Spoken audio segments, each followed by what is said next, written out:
ಅಮ್ಮ, ತಾಯಿ ಶಂಕರಿ, ಉಮಾ ಮಹೇಶ್ವರಿ, ಅಭಯಂಕರಿ, ಅಮ್ಮ, ಈ ಜಗದಲ್ಲಿರುವ ದುಷ್ಟರನ್ನು ಸಂಹರಿಸಿ ಶಿಷ್ಟರನ್ನು ರಕ್ಷಿಸುವ ನೀನು ಮತ್ತೊಮ್ಮೆ ಈ ಧರೆಗೆ ಬರಲಾರೆಯ ತಾಯಿ, ಬರಲಾರೆಯ. ಅಮ್ಮ, ನಮ್ಮನ್ನು ಕಾಪಾಡುವ ಭಾರ ನಿನ್ನನ್ನೇ ಕೂಡಿದೆ ಅಮ್ಮ, ನಿನ್ನನ್ನೇ ಕೂಡಿದೆ.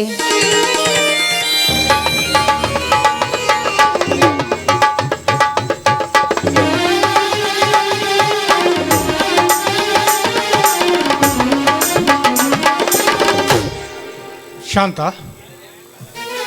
ಈ ಪವಿತ್ರವಾದ ಘಟಪ್ರಭಾ ನದಿಯ ನೀರನ್ನು ತಂದು ಈ ಪವಿತ್ರವಾದ ತಾಯಿಯ ಪಾದ ಪೂಜೆ ಮಾಡಿ ಪುನೀತಳಾದೆಯಾ ಶಾಂತ? ಹೌದು ಸ್ವಾಮಿ, ಪುನೀತಳಾದೆ. ಬನ್ನಿ ಸ್ವಾಮಿ, ಈ ಭವ್ಯವಾದ ಬಂಗಲೆಯಲ್ಲಿ ಶೃಂಗಾರವಾಗಿ ಶೋಭಿಸುತ್ತಿರುವ ಈ ತಾಯಿಗೆ ಪೂಜೆ ಮಾಡಿ ಪುನೀತಳಾದೆ. ನೀವು ಕೂಡ ಆ ತಾಯಿಗೆ ನಮಸ್ಕಾರ ಮಾಡಿ ಪುನೀತರಾಗಿ ಬನ್ನಿ.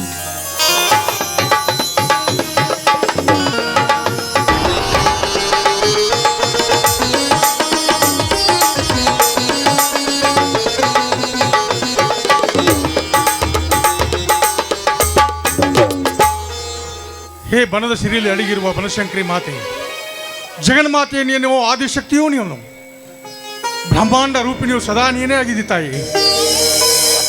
ಸದಾವ ಕಾಲ ನ್ಯಾಯ ನೀತಿ ಧರ್ಮದ ತಳದಲ್ಲಿ ಬದುಕಬೇಕೆಂದು ನನ್ನ ಜೀವನದ ಉಸಿರನ್ನ ಸತ್ಯ ಶಾಂತಿ ನೆಮ್ಮದಿಗಾಗಿ ಬಂದಿದ್ದೇನೆ. ಸತ್ಯವೇ ನನ್ನ ತಂದೆ ತಾಯಿ, ಸತ್ಯವೇ ನನ್ನ ಬಂಧು ಬಳಗ, ಸತ್ಯ ಮಾತಕ್ಕೆ ತಪ್ಪಿ ನಡೆದರೆ ಮೆಚ್ಚನ ಪರಮಾತ್ಮನು ಎಂಬ ಒಂದಂತೆ ಸತ್ಯವನ್ನು ಉಸಿರಾಗಿಟ್ಟುಕೊಂಡು ಸದಾ ನ್ಯಾಯ ನೀತಿ ಧರ್ಮದ ತಳಹದಲ್ಲಿ ಬದುಕಿ ಬಾಳಿ ಬಂದವನು ನಾನು. ಅಷ್ಟೇ ಅಲ್ಲ, ಈ ಮನೆಗೆ ಜೀತದ ಆಳಾಗಿ ಬಂದ ನಾನು. ಈ ನಮ್ಮ ಮನೆ ಯಜಮಾನ ಎಂದು ಆಳು ಮಕ್ಕಳನ್ನು ಆಳು ಮಕ್ಕಳಾಗಿ ಕಾಣಲಿಲ್ಲ. ಪುಣ್ಯಾತ್ಮ ತನ್ನ ಸ್ವಂತ ಒಡ ಹುಟ್ಟಿದ ಮಕ್ಕಳನ್ನು ನಮ್ಮನ್ನು ಲಾಲನೆ ಪಾಲನೆ ಪೋಲಿಸಿ, ಅಷ್ಟೇ ಅಲ್ಲ, ತನ್ನ ಪಾಲಿಗೆ ಬರಬೇಕಾದ 20-25 ಎಕರೆ ಜಮೀನನ್ನು ನಮ್ಮ ಹೆಸರಿನಲ್ಲಿ ಬರೆದಿಟ್ಟು ಈ ಅರಮನೆಗೆ ಅರಿಗಿಣಿಯಾಗಿ ಇರಬೇಕಾದಂತ ಅವಳ ಮಗಳನ್ನ ನನ್ನ ಸತಿಯಾಗಿ ಮಾಡಿ ಆ ಶಾಂತಗೌಡನ ಉಪಕಾರ ಈ ಜನ್ಮದಲ್ಲಿ ತೀರಿಸಲಿಕ್ಕೆ ಸಾಧ್ಯವೇ ಇಲ್ಲ. ಹೇ ಜಗದೀಶ್ವರಿ, ಮುಂದಿನ ಜನ್ಮ ಅನ್ನೋದಿದ್ದರೆ ಆ ಶಾಂತಗೌಡನ ಉಪಕಾರ ತೀರಿಸುವಂತ ಭಾಗ್ಯ ಕೊಡು ತಾಯಿ, ಭಾಗ್ಯ ಕೊಡು.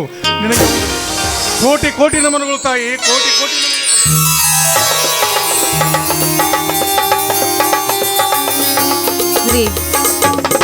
ನಾನು ಶ್ರೀಮಂತರ ಮಗಳಾದರೂ ಕೂಡ ನೀವು ಮಡದಿಯಾಗಿ ಬಂದಿದ್ದೇನೆ. ಪತಿ ಭಕ್ತಿಯಲ್ಲಿ ನನಗೆ ತುಂಬಾ ಆಸಕ್ತಿ ಇದೆ ರೀ. ಆದರೆ ಗಂಡನೇ ದೇವರು ಅಂತ ನಂಬಿದವಳು ನಾನು. ಆದರೆ ನನ್ನ ತಂದೆಯ ಮಾತಿಗೆ ಮಾತು ಕೊಟ್ಟಂತೆ ನಡೆಯಬೇಕು ಅಂತ ಈ ನಿಮ್ಮ ಮಾತಿಗೆ ನಾನು ಎಂದಿಗೂ ಋಣಿಯಾಗಿದ್ದೇನೆ. ನಿಮ್ಮಂಥ ಪತಿಯನ್ನು ಪಡೆಯಬೇಕಾದರೆ ನಾನು ಪೂರ್ವಜನ್ಮದ ಪುಣ್ಯ ಮಾಡಿರ್ಬೇಕ್ರಿ, ಪುಣ್ಯ ಮಾಡಿರ್ಬೇಕು. ಶಾಂತ, ಇಲ್ಲಿ ನನ್ನದನ್ನುವಂಥದ್ದು ಏನೂ ಇಲ್ಲ ಶಾಂತ. ಎಲ್ಲ ನಾವಿರುವಾಗ ಎಲ್ಲ ನನ್ನದು ಎನ್ನುವ ಮಮಕಾರ ಇರುತ್ತದೆ ಶಾಂತ. ನಾವಿರೋದ್ರಾಗ ನಮ್ಮದನ್ನು ಏನೂ ಇಲ್ಲ ಶಾಂತ. ಸಿದ್ದೇಶ್ವರ ಶ್ರೀಗಳ ವಾಣಿಯಂತೆ ನಾವೆಲ್ಲ ಸದಾವಕಾಲ ಒಂದು ದಿನ ಜನ್ಮ ಕೊಟ್ಟು ಒಂದು ದಿನ ಈ ಜನ್ಮ ನಶ್ವರವಾಗಿ ಹೋಗುವುದು ಶಾಂತ, ನಶ್ವರವಾಗಿ ಹೋಗುದು. ಪುನರಪಿ ಜನ್ಮಂ ಪುನರಪಿ ಮರಣಂ ಅಂತೇಳಿ ಹುಟ್ಟು ಸಾವಿನ ಮಧ್ಯೆ ಈ ಆಸ್ತಿಗಳ ತಾಪ ನಮಗಿರಬಾರದು ಶಾಂತ, ನಮಗಿರಬಾರದು. ಅದನ್ನೆಲ್ಲ ಕೊಟ್ಟವನು ಆ ಭಗವಂತ ಆಂಜನೇಯ. ಅವನು ಬೇಡಿದಾಗ ಅವರಿಗೆ ಮತ್ತೆ ಕೊಡಲಿಕ್ಕೆ ನಾವು ಸದಾ ಸಿದ್ಧರಾಗಿರಬೇಕು ಶಾಂತ, ಸದಾ ಸಿದ್ಧರಾಗಿರಬೇಕು. ದಿನನಿತ್ಯ ಶಿವನಾಮ ಸ್ಮರಣೆ ಮಾಡಿಕೊಂಡು ಜೀವನದ ಚೈತ್ರವನ್ನು ಒಮ್ಮೆ ಕಣ್ತೆರೆದು ನೋಡ್ಬೇಕಷ್ಟೇ, ಒಮ್ಮೆ ಕಣ್ತೆರೆದು ನೋಡ್ಬೇಕು ಸ್ವಾಮಿ. ಆ ಶಿವನಿಗಾಗಿ ನಿತ್ಯ ಸೋಲುವ ನೀವು ಈ ನೀವು ಮುಗ್ಧ ಮನಸ್ಸಿಗೆ ಒಗ್ಗಟ್ಟು ಓಡಿ ಬರುವನೇ ಆ ಕರುಣಾಸಾಗರ. ಶಾಂತ, ಓಡಿ ಬರೋನಿಗೆ ಕರುಣಾಸಾಗರ ಅಂತ ಕೇಳ್ತಾ ಇದೆಯಲ್ಲ ಶಾಂತ. ಆ ಶಿವ, ಆ ಆಂಜನೇಯ, ಮಾರುತೇಶ್ವರ ಭಕ್ತರ ಕಷ್ಟವನ್ನು ಕೂಗಿ ಕರೆದಾಗ ಎಂದೂ ತಪ್ಪಿಸಿದ ಉದಾಹರಣೆಗಳೇ ಇಲ್ಲ ಶಾಂತ, ಎಂದೂ ತಪ್ಪಿಸಿದ ಉದಾಹರಣೆಗಳೇ ಇಲ್ಲ. ಯಾಕಂದರೆ ಕಷ್ಟದ ಕಾರ್ಪಣ್ಯದಲ್ಲಿ ಬಂದಾಗ ಭಕ್ತರು ಕೂಗಿ ಕರೆದಾಗ ಯಾವುದೇ ರೂಪದಲ್ಲಿ ಬಂದು ಸಹಾಯ ಮಾಡೋನು ಆ ಮಾರುತೇಶ್ವರ ಅಂದಾಗ ಆ ಶಿವನ ಅಪಾರ ಮಹಿಮೆ ಇದೆ ಶಾಂತ. ಶಿವನ ಮಹಿಮೆ ಅಪಾರವಿದೆ. ಆ ಶಾಂಭವಿ ಗಂಡ ಸಮುದ್ರ ಮಥನ ಮಾಡುವಾಗ ಕಾಲಕೂಟ ವಿಷವನ್ನು ಕಡಿದು ವಿಷಕಂಠನಾದ. ಅಷ್ಟೇ ಅಲ್ಲ ಶಾಂತ, ದಶಕಂಠನ ಸಾವಿನ ನಂತರ ಶ್ರೀರಾಮನ ಭಕ್ತನ ಗೆಲುದು ರಾಮಲಿಂಗೇಶ್ವರನಾದ. ಅವನ ಮಹಿಮೆ ಬಹಳ ಅಪಾರವಿದೆ ಶಾಂತ, ಬಹಳ ಅಪಾರವಿದೆ. ಆದರೆ ಸ್ವಾಮಿ, ಏನು ಮಾಡೋದು? ಆದ್ರೇನು ಮಾಡುವುದು ಅಂತ ಉಸಿರೇಕೆ ಹಾಕ್ತಾ ಇದ್ದೀರಿ ಸ್ವಾಮಿ?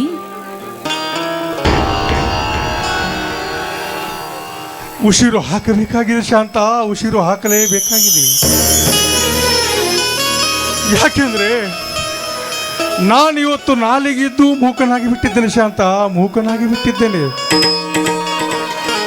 ಕಣ್ಣಿದ್ದರೂ ಕುರುಡನಾಗಿ ಬಿಟ್ಟಿದ್ದೇನೆ ಶಾಂತ, ಕಣ್ಣಿದ್ದರೂ ಕುರುಡನಾಗಿ ಬಿಟ್ಟಿದ್ದೇನೆ. ಉಸಿರು ಹಾಕಲೇಬೇಕಾಗಿದೆ ಶಾಂತ, ಉಸಿರು ಹಾಕಲೇಬೇಕಾಗಿದೆ. ಸ್ವಾಮಿ, ನನಗೆ ಎಲ್ಲವೂ ತಿಳಿದಿದೆ ಸ್ವಾಮಿ, ಎಲ್ಲವೂ ತಿಳಿದಿದೆ. ಬ್ರಹ್ಮ ಬರದ ಹಣೆ ಬರವನ್ನು ತಪ್ಪಿಸಲು ಯಾರಿಂದಲೂ ಸಾಧ್ಯವಿಲ್ಲ ಸ್ವಾಮಿ, ಯಾರಿಂದಲೂ ಸಾಧ್ಯವಿಲ್ಲ. ಆದರೆ ಈ ನಿಮ್ಮ ಜೀವನದಲ್ಲಿ ಬಂದ ಕಷ್ಟ ಏನು ಅಂತ ನನ್ನ ಮುಂದೆ ಹೇಳಿ. ಯಾಕೆಂದ್ರೆ ನಾನು ನಿಮ್ಮ ಅರ್ಧಾಂಗಿ ಅಲ್ಲವೇ? ಅರ್ಧಾಂಗಿ ಶಾಂತ, ಅರ್ಧಾಂಗಿ. ಮೊದಲ ಗೀತಿಯಾಗಿ ನನ್ನ ಮನೆ ಪ್ರವೇಶ ಮಾಡಿದಾಗಿನಿಂದ ಪ್ರಥಮ ರಾತ್ರಿಯಿಂದ ಇಲ್ಲಿವರೆಗೂ ಈ ನಿನ್ನ ಗಂಡ ನಿನಗೆ ಯಾವುದೇ ಪ್ರಾಪಂಚಿಕ ಸುಖ ನೀಡಿಲ್ಲ ಶಾಂತ, ಪ್ರಾಪಂಚಿಕ ಸುಖ ನೀಡಿಲ್ಲ. ಅಂದಾಗ ಶಾಂತ, ನನ್ನಂತ ನಾಮರ್ಥ ಯಾರಿದ್ದಾರೆ ಶಾಂತ? ಈ ಸಮಾಜದಲ್ಲಿ ನನ್ನಂತ ನಾಮರ್ಥ ಯಾರಿದ್ದಾರೆ ಸ್ವಾಮಿ?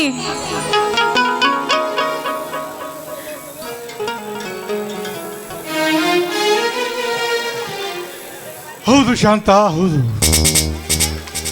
ಒಂದು ಹೆಣ್ಣಿಗೆ ಬೇಕಾಗಿದ್ದು ಯಾವ ಬಂಗಾರದ ಆಭರಣಗಳಲ್ಲ, ವಸ್ತ್ರ ವಿನ್ಯಾಸಗಳಲ್ಲ, ಯಾವ ರೊಕ್ಕ ರೂಪಾಯಿಗಳು ಅಲ್ಲ. ಹೆಣ್ಣ ಸುಂದರವಾಗಿದ್ದರಾಯ್ತು, ಸುಂದರವಾಗದಿದ್ದರಾಯ್ತು. ಅವಳಿಗೆ ಬೇಕಾಗಿದ್ದು ಆ ತನ್ನ ಗಂಡನ ಪ್ರಾಪಂಚಿಕ ಸುಖ. ಆ ಪ್ರಾಪಂಚಿಕ ಸುಖ ನನ್ನೊಂದು ಇನ್ನೂವರೆಗೆ ಕೊಡ್ಲಿಕ್ಕಾಗಿಲ್ಲ ಅಂದ್ರೆ ಸಮಾಜದಲ್ಲಿ ನನ್ನಂತ ಹೇಳಿ ಯಾರಿದ್ದಾರೆ ಸಾಮಂತ? ಈ ಸಮಾಜದಲ್ಲಿ ನನ್ನಂತ ಹೇಳಿ ಯಾರಿದ್ದಾರೆ?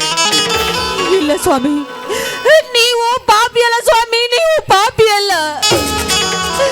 ನೀವು ನನ್ನ ನತದೃಷ್ಟಗಳಿಗೆ ಕೊರಳಿಗೆ ಮಾಂಗಲ್ಯ ಕೊಟ್ಟು ನನಗೆ ಬಾಳ್ ಕೊಟ್ಟರೆ ನನ್ನ ಪಾಲಿನ ದೇವರು ಸ್ವಾಮಿ, ದೇವರು. ದೇವರು ಶಾಂತ, ನಿನ್ನ ಪಾಲಿನ ದೇವರಂತ ನೀನು ತಿಳ್ಕೊಂಡಿದ್ಯಾ. ಆದರೆ ಏನು ಮಾಡುವುದು ಶಾಂತ?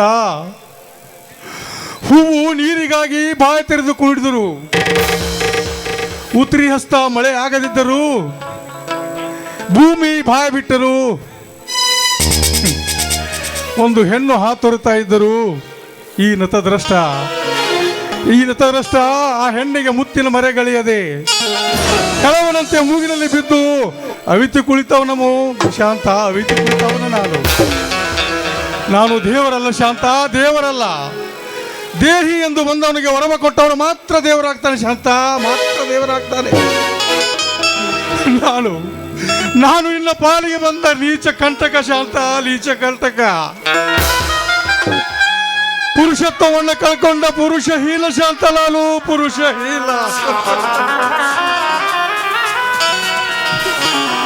ಸ್ವಾಮಿ, ನೀವು ಏನು ತಪ್ಪು ಮಾಡಿದ್ರಂತ ನಾನು ನಿಮ್ಮನ್ನು ಕ್ಷಮಿಸಬೇಕು ಸ್ವಾಮಿ, ನಾನು ನಿಮ್ಮನ್ನು ಕ್ಷಮಿಸಬೇಕು. ನೋಡಿ, ಆ ಒಂದು ಮಾತಿಗೆ ಅದು ನನ್ನ ಕರ್ಮ ರೀ.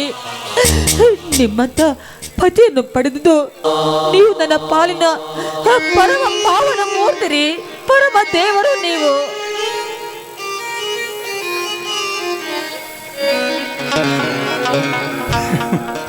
ಶಾಂತ, ಪತಿಯೇ ಪರದೈವ ಅಂತ ತಿಳಿದುಕೊಂಡು ಸುಮ್ಮನೆ ಯೌವನವನ್ನ ಹಾಳು ಮಾಡಿಕೊಳ್ಳಬೇಡ. ಅಂದು ನಡೆದ ಗಲಾಟೆಯಲ್ಲಿ ಆ ಸಿದ್ಧನಗುಡ ದರ್ಬಾರಕ್ಕೆ ಅಂದು ನನ್ನ ಮರ್ಮಾಂಬಕ್ಕೆ ಬಿದ್ದ ಪೆಟ್ಟು ಇನ್ನೂ ಸುಧಾರಿಸ್ತಾ ಇಲ್ಲ ಶಾಂತ, ಇನ್ನೂ ಸುಧಾರಿಸ್ತಾ ಇಲ್ಲ. ನಾನೆಷ್ಟೇ ಪ್ರಯತ್ನ ಪಟ್ಟರು ನಾನೆಷ್ಟೇ ಪ್ರಯತ್ನ ಪಟ್ಟು ಅದೆಷ್ಟು ಡಾಕ್ಟರ್ಗಳು ತೋರಿಸಿದ್ರು ಪೆಟ್ಟು ಸುಧಾರಿಸುವ ಲಕ್ಷಣನೇ ಕಾಣ್ತಾ ಇಲ್ಲ ಶಾಂತ, ಕಾಣ್ತಾ ಇಲ್ಲ. ನೋಡು ಶಾಂತ, ನನ್ನದೊಂದು ಮಾತನಿಸಿಕೊಡು. ಏನ್ರಿ ಅದು? ನೋಡು ಶಾಂತ, ನಾ ಕಟ್ಟಿದ ತಾಳಿಯನ್ನು ಬಿಚ್ಚಿಕೊಂಡು ಸ್ವಾಮಿ, ನನ್ನಿಂದ ಅದಾವ ಸುಖ ಕಾಣದೆ ಸುಮ್ಮನೆ ನನ್ನ ಜೊತೆ ಕೊರಗಬೇಡ ಶಾಂತ, ಕೊರಗಬೇಡ. ನಾನು ಕಟ್ಟಿದ ತಾಳಿಯನ್ನು ಬಿಚ್ಚಿಕೊಟ್ಟು ಮತ್ತೊಬ್ಬ ಪರಪುರುಷ ನೋಡಿದ್ರೆ ಸುಖ ಶಾಂತಿಯಿಂದ ನೆಮ್ಮದಿಯಾಗಿ ಬಾಳು ಮಾಡು ಶಾಂತ, ಬಾಳು ಮಾಡು. ಸ್ವಾಮಿ, ಇದೊಂದು ಮಾತನ್ನು ಬಿಟ್ಟು ಬೇರೆ ಮಾತಾಡದೆ ಹೋದರೆ ನಿಮಗೆ ನನ್ನ ಮೇಲೆ ಆಣೆಯಾಗಿದೆ. ಅಷ್ಟೇ ಅಲ್ಲ, ದೇವರಂತೆ ಪೂಜಿಸುವ ನನ್ನ ಹೆತ್ತ ತಂದೆ ತಾಯಿಗಳ ಮೇಲೆ ಆಣೆಯಾಗಿದೆ ರೀ.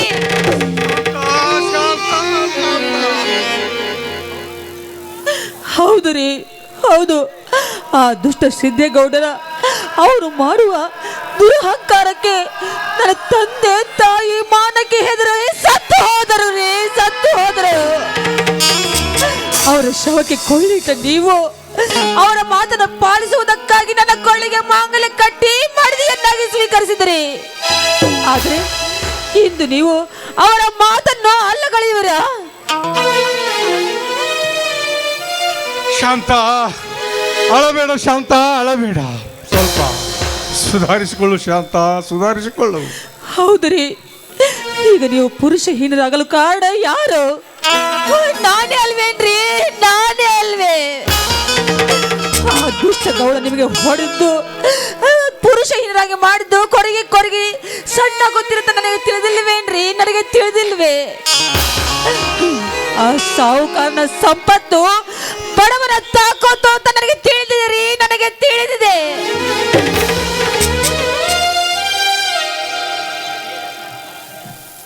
ಶಾಂತ, ಅಳಬೇಡ ಶಾಂತ, ಅಳಬೇಡ. ಹೌದ್ರಿ, ಹೌದು, ನೀವು ಹೇಳುವ ಮಾತು ನಿಜ. ಆದ್ರೆ ನಮಗಾಗಿ ನಿಮ್ಮ ಜೀವನವನ್ನೇ ನರಕ ಮಾಡಿಕೊಂಡ್ರಿ. ಅಂದ ಮೇಲೆ ನೀವು ಮಾಡಿದ ತ್ಯಾಗಕ್ಕೆ ನಾನು ಕೊಡೋ ಬೆಲೆ ಏನ್ರಿ? ಇನ್ನೊಬ್ಬರನ್ನು ಮದುವೆಯಾದರೆ ಆ ದೇವರು ಮೆಚ್ಚುತ್ತಾನೇನ್ರಿ? ಮೆಚ್ಚಾನ? ಇಲ್ಲ ರೀ, ಇಲ್ಲ. ನೋಡಿ, ನೀವು ಪುರುಷತ್ವದ ಸೋಲು ನನ್ನ ಕಾಮದ ಸೋಲು ರೀ, ನನ್ನ ಕಾಮದ ಸೋಲು. ನೋಡಿ, ಇದಕ್ಕೆ ನಾನು ಎಂತ ತ್ಯಾಗಕ್ಕಾದರೂ ಸಿದ್ಧ ಇದ್ದೇನ್ರಿ. ಇದು ನೀವು ಪಾದ ಸಾಕ್ಷಿಯಾಗಿ ಸತ್ತೇನೆ.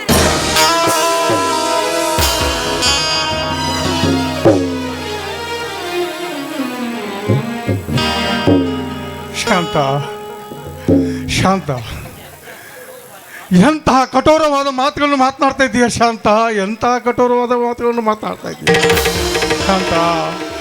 ನೀನಿನ್ನು ಸವಾಲು ಹಾಕಿದ್ಯಾ, ಅದು ನನ್ನ ಒಪ್ಪಿಗೆ. ಆದರೆ ಶಾಂತ, ಇದು ಕಲಿಯುಗದ ಕಾಲ ಶಾಂತ, ಕಲಿಯುಗದ ಕಾಲ. ಮೇಲಾಗಿ ಕಲಿಕೆಯ ಕಾಲ ಶಾಂತ, ಕಲಿಕೆಯ ಕಾಲ. ಇವತ್ತಿನ ಪುರುಷರು ಒಂದು ಹೆಣ್ಣಿನ ಮೇಲೆ ಕಾಮದ ಕಣ್ಣನ್ನು ಇಡುವಂಥ ಕಾಲ ಶಾಂತ, ಕಾಮದ ಕಣ್ಣನ್ನು ಇಡುವಂಥ ಕಾಲ. ಸ್ವಂತ ತನ್ನ ಒಡ ಹುಟ್ಟಿದ ಮಕ್ಕಳನ್ನೇ ಕಾಮದ ರೂಪದಲ್ಲಿ ಕಾಣುವಂಥ ಕಾಲ ಶಾಂತ, ಕಾಣುವಂಥ ಕಾಲ. ಅದು ಈ ಮಾತು ನಿನ್ನಿಂದ ಸಾಧ್ಯವೇ ಶಾಂತ? ನಿನ್ನಿಂದ ಸಾಧ್ಯವೇ? ಸ್ವಾಮಿ, ಸಾಧ್ಯವಾದದನ್ನು ಸಾಧ್ಯ ಮಾಡಿ ತೋರಿಸುವುದು ಹೆಣ್ಣಿನ ಧರ್ಮ ರೀ, ಹೆಣ್ಣಿನ ಧರ್ಮ. ನೋಡಿ, ಇದು ಆ ಮೂರ್ನಾಳ ಅಖಂಡೇಶ್ವರನ ಸಾಕ್ಷಿ, ಆ ಮಾರುತೇಶ್ವರನ ಸಾಕ್ಷಿ, ಮತ್ತೆ ಆ ಶಿವ ಪಾರ್ವತಿಯ ಸಾಕ್ಷಿಯಾಗಿಯೂ ಸತ್ಯ ರೀ. ಶಾಂತ, ನೋಡು ಶಾಂತ, ನನ್ನ ನಿನ್ನ ಮದುವೆ ನಡೆದಂತ ಈ ವಿಷಯ ಮತ್ತಾರಿಗೂ ಗೊತ್ತಾಗಬಾರ್ದು ಶಾಂತ, ಮತ್ತಾರಿಗೂ ಗೊತ್ತಾಗಬಾರ್ದು. ಯಾಕೆಂತಂದ್ರೆ ಇದು ಕಲಿಯುಗದ ಕಾಲ ಶಾಂತ, ಕಲಿಯುಗದ ಕಾಲ. ಅಂದಾಗ ಕಾಮ ಪಿಶಾಚಿಗಳು ಕಣ್ ತೆರೆದು ನೋಡುವಂತ ಕಾಲ ಇರ್ತದೆ ಶಾಂತ, ಕಾಲ ಇರುತ್ತದೆ. ಅಂದಾಗ ನೀನು ಮಾತು ಕೊಟ್ಟಂತೆ, ನೀನು ಮಾತುಕೊಂಡಂತೆ ನಡೆದುಕೊಂಡರೆ ಹಿಂದೆ ನಿನ್ನ ಈ ಸೌಭಾಗ್ಯದ ಕಣಿ ಅಮರವಾಗಿ ಇರಲಿ. ಈ ನಿನ್ನ ಶೀಲಕ್ಕೆ ಶೃಂಗಾರ ಎಂಬ ಶರಗು ಬಂಗಾರವಾಗಿ ಮೆರಗಲಿ ಶಾಂತ, ಬಂಗಾರದ ಕಣಿಯಾಗಿ ಬೆರಗಲಿ. ಅದುವರೆಗೂ ನೀನು ಶೃಂಗಾರವಂತೆಯಾಗಿ ಬದುಕ್ತೀನಿ ಅಂತ ಮಾತು ಕೊಟ್ಟಿದ್ಯಲ್ಲ, ತುಂಬ ಸಂತೋಷ ಶಾಂತ, ತುಂಬ ಸಂತೋಷ. ನೋಡು ಶಾಂತ, ಆವೇಶದಲ್ಲಿ ಏನೋ ನನ್ನ ಮನುಷ್ಯನ ದುಃಖದ ಮಾತುಗಳನ್ನು ನಿನಗೆ ಆಡಿ ಬೇಜಾರು ಮಾಡಿದೆ. ದಯವಿಟ್ಟು ಕ್ಷಮಿಸಿಬಿಡು ಶಾಂತ, ನನ್ನನ್ನು ದಯವಿಟ್ಟು ಕ್ಷಮಿಸಿಬಿಡು. ಹಾಗೇನಿಲ್ಲ ರೀ, ಸತ್ಯವಾದ ಮಾತನ್ನೇ ಹೇಳಿದ್ದೀರ ನೀವು. ಸತ್ಯವಾದ ನನ್ನ ಹೆಂಡತಿ ಸತಿ ಸಾವಿತ್ರಿಯಂತೆ ಆ ಸತಿ ಸಾವಿತ್ರಿಗೆ ಅವಳ ಗಂಡನ ಪ್ರಾಣವೇ ಜೀವಾಳವಾಗಿತ್ತು ಅಂದಾಗ ಈ ಹೆಣ್ಣಿಗೆ ಶೀಲವೇ ಸಿಂಗಾರ ಅಂತ ಈ ಮಾತನ್ನು ನಡೆಸಿಕೊಡದೆ ಹೋದರೆ ನಾನು ನಿಮ್ಮ ಸತಿಯಲ್ಲ ರೀ. ಇದು ನೀವು ಪಾದ ಸಾಕ್ಷಿಯಾಗಿಯೂ ಮತ್ತೊಮ್ಮೆ ಸತ್ಯ ರೀ.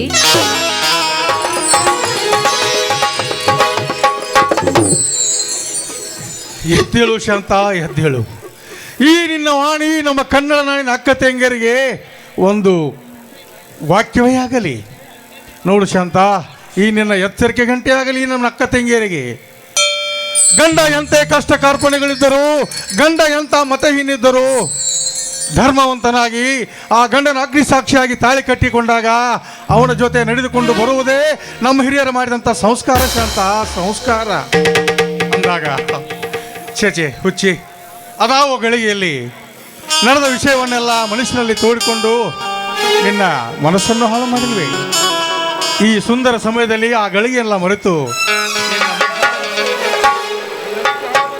ಸಂಕೋಚವೇ ರಾಜ, ಬನ್ನಿ ಹೀಗೆ. ಪ್ರೇಮವೇ ಪ್ರೇಮವೇ ಪ್ರೀತಿಯ ರಾಗವೇ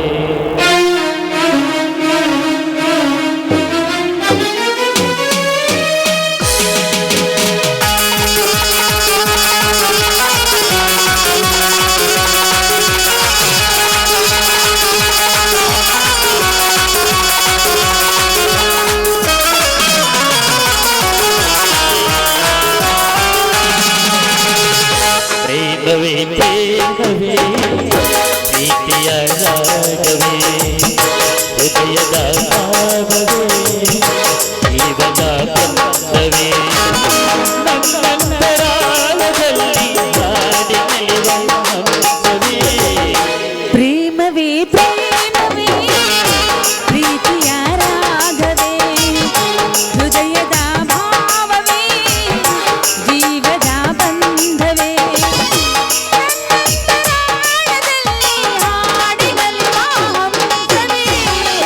ಪ್ರೇಮವೇ ಪ್ರೇಮವೇ ಪ್ರೀತಿಯ ರಾಗವೇ ಹೃದಯದ ಭಾವವೇ ಜೀವದ ಬಂಧವೇ.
ಪ್ರೇಮವೇ ಪ್ರೀತಿಯ ರಾಗವೇ ಹೃದಯದ ಭಾವವೇ ಜೀವನ ಬಂಧವೇ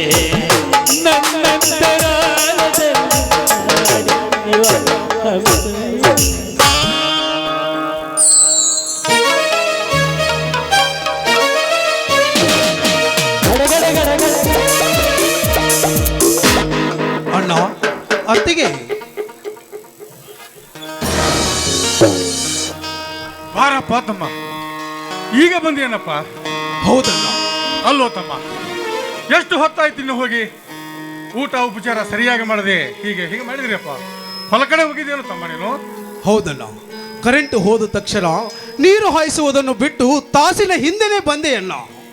ಆದರೆ ನಾ ಬರುವುದರೊಳಗಾಗಿ ಈ ಊರಿನ ಅಗಸಿ ಮುಂದೆ ಒಂದು ದೊಡ್ಡ ಕುಸ್ತಿ ಕಣನ ನಡೆದು ಬಿಟ್ಟಿತ್ತಲ್ಲ. ಅಂದ್ರೇನಪ್ಪ ಮೈದುನ, ನೀನು ಆ ಕುಸ್ತಿ ಕಣದಲ್ಲಿ ಆಟ ಆಡ್ದೇನಪ್ಪ? ಹೌದಮ್ಮ, ಕಡೆ ಕುಸ್ತಿನ ಕಿತ್ತೆ ಅತ್ತಿಗೆ.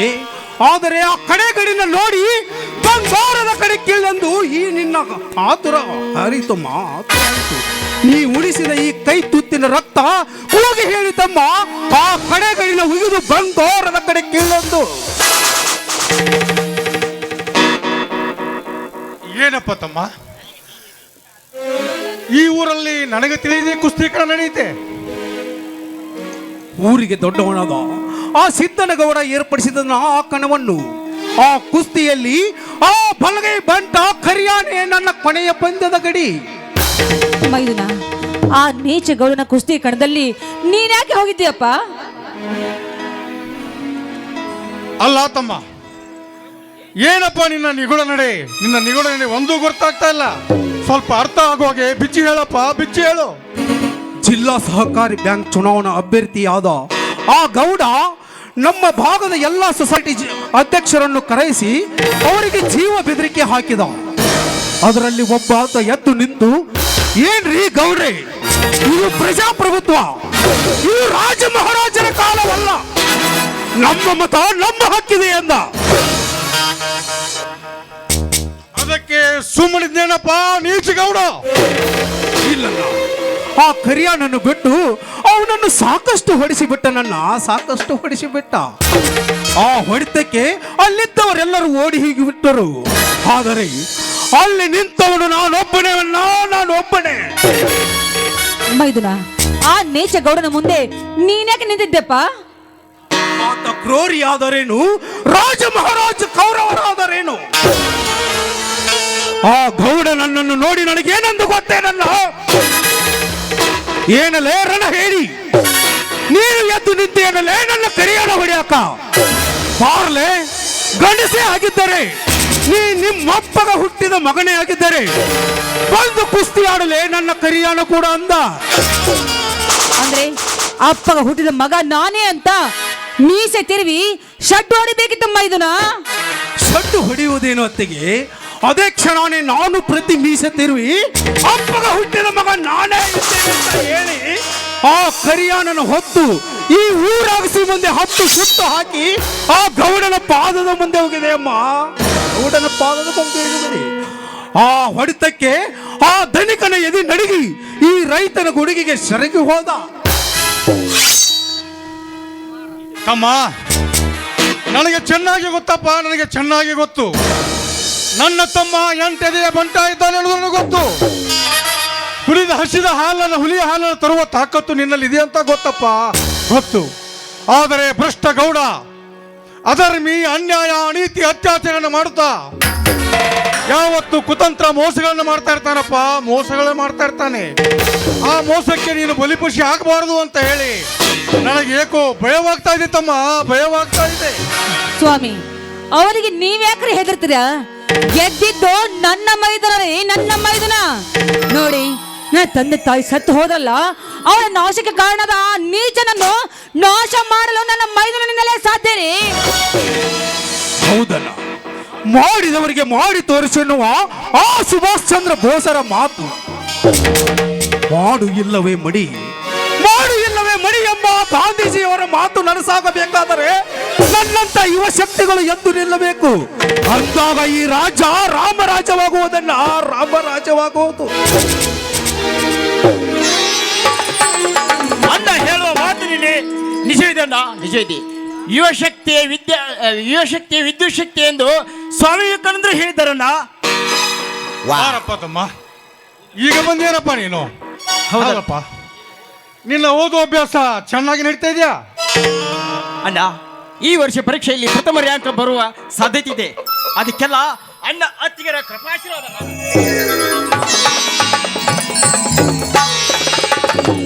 ತುಂಬಾ ಸಂತೋಷಪ್ಪ. ನಮ್ಮ ತಮ್ಮ ಓದಿ ದೊಡ್ಡ ಒಂದು ಆಫೀಸರ್ ಆಗ್ಬೇಕಂತ ಕನಸು ಕಂಡವ್ರು ನಾವಿಬ್ಬರು. ಆ ಕನಸನ್ನು ನೆನಸು ಮಾಡೋ ಜವಾಬ್ದಾರಿ ನಿನ್ನದಪ್ಪ, ನಿನ್ನದು. ಅಣ್ಣ, ಪ್ರವೀಣರು ಪದೇ ಪದೇ ಹೇಳ್ತಿದ್ದಾರಣ್ಣ, ನಿಮ್ಮ ಅತ್ತಿಗೆ ತಂದೆಯವರು ನಾಡಿಗೆ ದೇವರಾಗಿದ್ದಾರೆ ಅಂತ. ಹೌದಿಲ್ಲ? ಹೌದಪ್ಪ, ಆ ವಿಚಾರ ಆ ಸಾಹುಕಾರ ಬಗ್ಗೆ ಮಾತಾಡೋದು ಬಹಳ ಇದೆಯಪ್ಪ, ಬಹಳ ಇದೆ. ಈ ಸಮಯದಲ್ಲಿ ಅದು ಮಾತಾಡೋದು ಬೇಡಪ್ಪ. ಸಮಯ ಸಂದರ್ಭ ಬಂದಾಗ ನಾನೇ ಹೇಳ್ತೀನಿ. ಅಲ್ಲ ತಮ್ಮಗೌಡ್ರ, ಎಲ್ಲರೂ ಕುಡಿದೀವಿ. ಅಂಥವರ ಮಗಳಾದ ನನ್ನ ಅತ್ತಿಗೆ ತುಂಬಾ ಪುಣ್ಯವತಿ.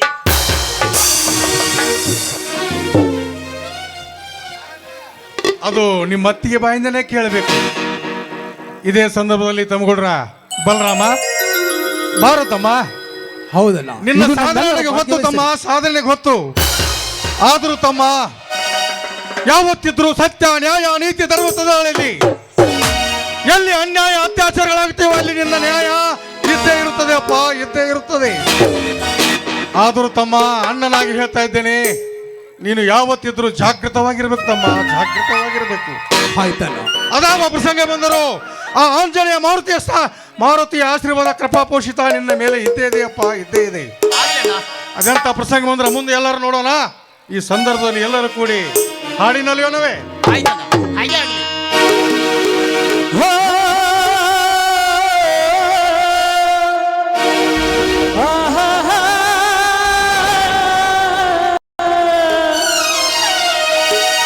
ಪ್ರೀತಿ ನಮ್ಮ ತವರಿನ ಸಿರಿ, ಪ್ರೀತಿ ನಮ್ಮ ತವರಿನ ಸಿರಿ, ಪ್ರೀತಿ ನಮ್ಮ ತವರಿನ ಸಿರಿ, ಪ್ರೀತಿ ನಮ್ಮ ತವರಿನ ಸಿರಿ. ತವರಿನ ಬಾಗಿನ ನವಕೋಟಿಗೆ ಸರಿ, ತವರಿನ ಹಬ್ಬಳ ಉಸಿರಾಟಕ್ಕೆ ಸರಿ. ಅನ್ನ ನಮ್ಮ ಭಾಗ್ಯದ ಸಿರಿ.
ನಮ್ಮ ಭಾಗ್ಯದ ಸಿರಿ, ಪ್ರೀತಿ ನಮ್ಮ ತವರಿನ ಸಿರಿ, ಪ್ರೀತಿ ನಮ್ಮ ತವರಿನ ಸಿರಿ.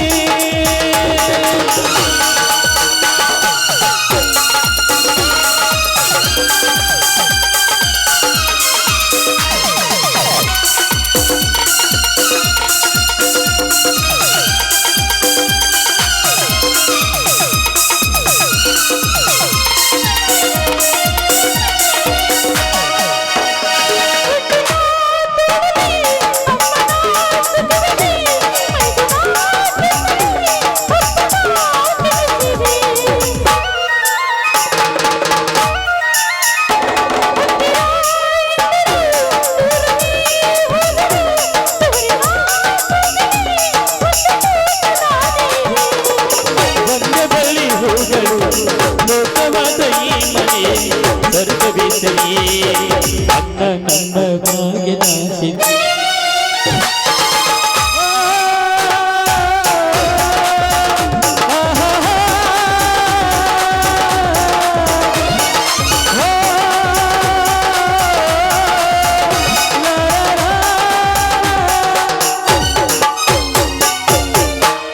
ಬರ್ರಿ ಇದೇ ಸಂತೋಷದಲ್ಲಿ ಎಲ್ಲರೂ ಸೇರಿ ಊಟ ಮಾಡಿದ್ರಂತೆ. ಹಾ ನಡೆ ಅಜ್ಜಮ್ಮ, ಶಾಂತ.